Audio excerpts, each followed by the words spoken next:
Bienvenido Maximiliano Barreto, muchas gracias por participar en esta entrevista y en el dossier de la edición Pandemia de la revista Enclave. Para nosotros desde la Fundación Meridiano es un orgullo que hayas podido contribuir con tu artículo y bueno, te presento y comenzamos un poco con las preguntas y el debate. Sos profesor en la Universidad Católica Argentina y en la Universidad Nacional de Rosario. Sos el director de la revista Perspectivas en Ciencias Sociales, doctorando en Relaciones Internacionales por la Universidad Nacional de Rosario y miembro del Centro de Investigaciones en Economía y Política Internacional de la misma casa de estudios.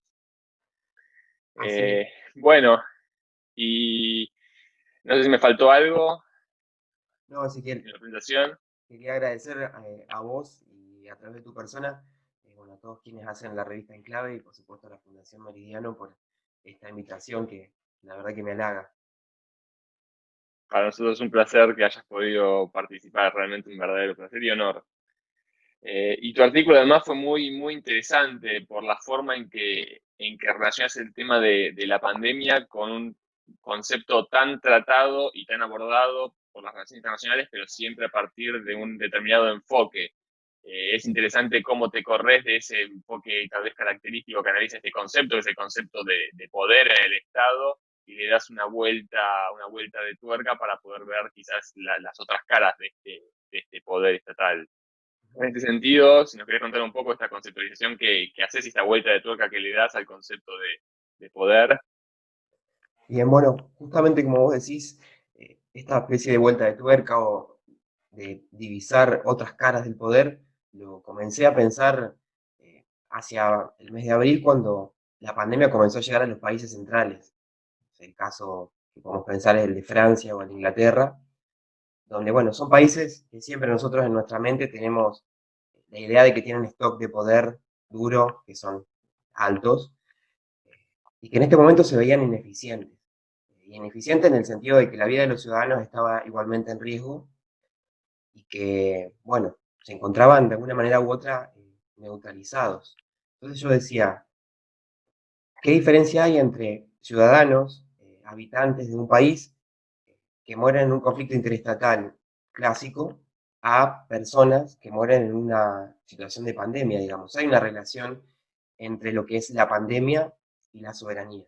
Me parece que a la Totalmente. soberanía, si hay que, digamos, en nuestro campo, estudiarla, necesitamos que deje de ser solo una intelequia y darle referentes empíricos. Y la vida de los ciudadanos me parece que es una de las posibilidades más altas. Entonces, bueno, allí me parecía que estaba esa conexión entre pandemia, soberanía y poder. Y en este caso, una idea de poder que estaba al menos en este contexto excepcional, neutralizada. No quiere decir que eso no vaya a tener lugar luego. Pero bueno, en ese marco me parecía que había que darle algún otro, digamos, otra visión, digamos, acerca del poder y que otras cuestiones no tan explícitas materialmente cobraban sentido. Sí, y fue interesante también ver en el artículo, y está bien plasmado el rol que también tienen estas nuevas, digamos, estos nuevos atributos que podemos considerar a partir del poder estatal, que no están, como dije, están tratados en otra, digamos, a partir de otros abordajes teóricos, ver cómo los atributos son fundamentales tal vez para pasar estas situaciones excepcionales como una pandemia mundial, digamos, donde te afecta a la vida, al bienestar y por supuesto a la seguridad de la ciudadanía, pero que a su vez no requiere el uso característico del poder basado en el instrumento militar, sino que requiere de otras facetas. En ese sentido, desarrollás muy bien cuál es el rol de esos atributos que identificás, no tan identificados por otras teorías, cuál es su rol en un contexto excepcional como el actual. Exacto, sí. Cuando yo escuchaba al presidente Emmanuel Macron de Francia, que él decía que, por ejemplo, la salud gratuita o el estado de bienestar francés no habían sido cargas o costos, sino que eran bienes preciosos, bueno, a mí me parecía que esa estructura institucional relativa a la salud, por ejemplo, cobraba un lugar que era importante aquí en esta pandemia. Entonces, en ese sentido, si bien de alguna manera visibilizar otras caras del poder es buscarle, podemos decir, una vuelta de rosca, de todas maneras yo recurría a la famosa fuente del realismo, ¿no? Política entre las Naciones de Morgenthau, y si bien no atendí los primeros factores que él selecciona como constituyentes del poder, me quedé con los últimos, lo que él enumera como la población, el carácter nacional, la moral nacional, que a mí me parecían que eran categorías en las que se podría incluir esto. Totalmente, totalmente. Y es muy interesante.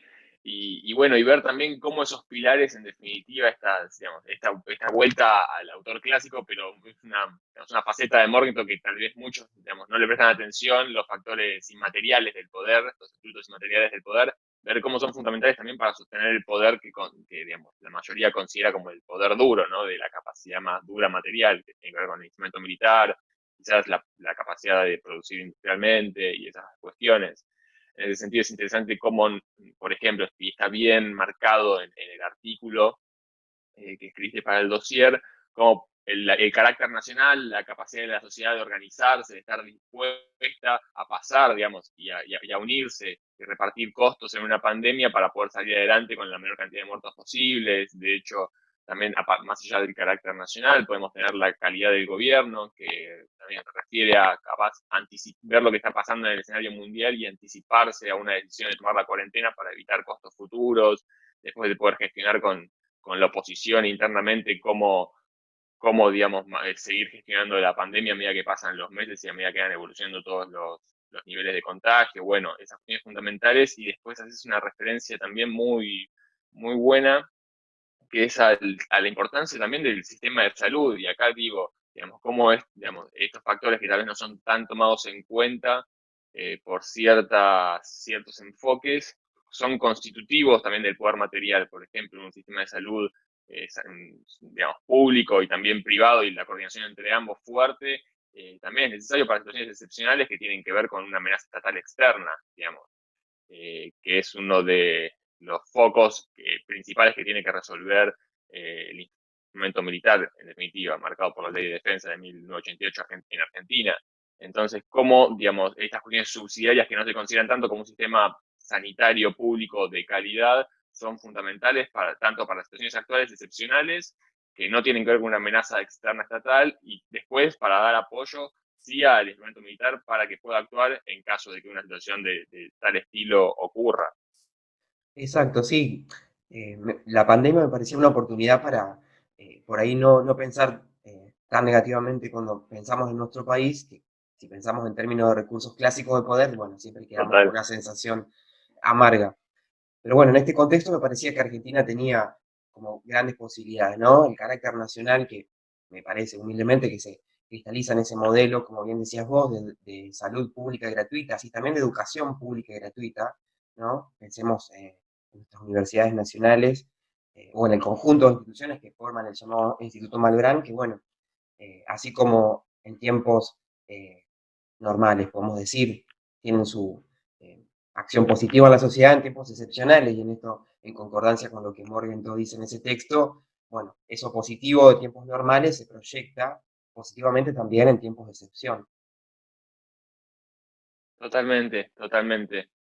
Y en definitiva, también para ir cerrando, es ver cómo, digamos, las distintas capacidades de la nación están integradas, digamos, y están interconectadas a partir de ciertas situaciones excepcionales para así defender el bienestar y la seguridad de sus ciudadanos, digamos. Y este articular todas las capacidades de la nación tiene que ver, digamos, en definitiva con esto.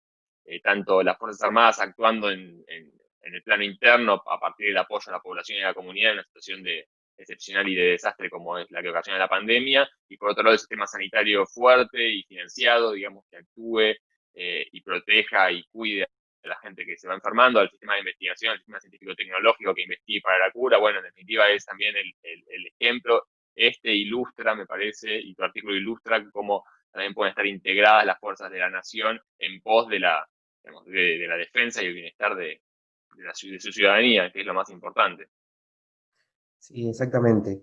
Eh, Me parece que es positivo que esta pandemia nos deje ver que otros factores constituyen el poder. La población es importantísimo, fundamental, carácter nacional, moral nacional, y ojalá que tras la pandemia esos factores puedan seguir siendo potenciados, porque vemos cuál es su aporte, ¿no?, al país. Exactamente. Bueno, Maxi, ¿algo más que quieras agregar del artículo? No, simplemente darles, bueno, nuevamente las gracias a todos por esta posibilidad de charlar un ratito. Bueno, muchas gracias Maxi de nuevo vos por participar en la edición Pandemia de la Revista Enclave, de parte mía, por supuesto, y de toda la Fundación Meridiano. Bueno, muchas gracias.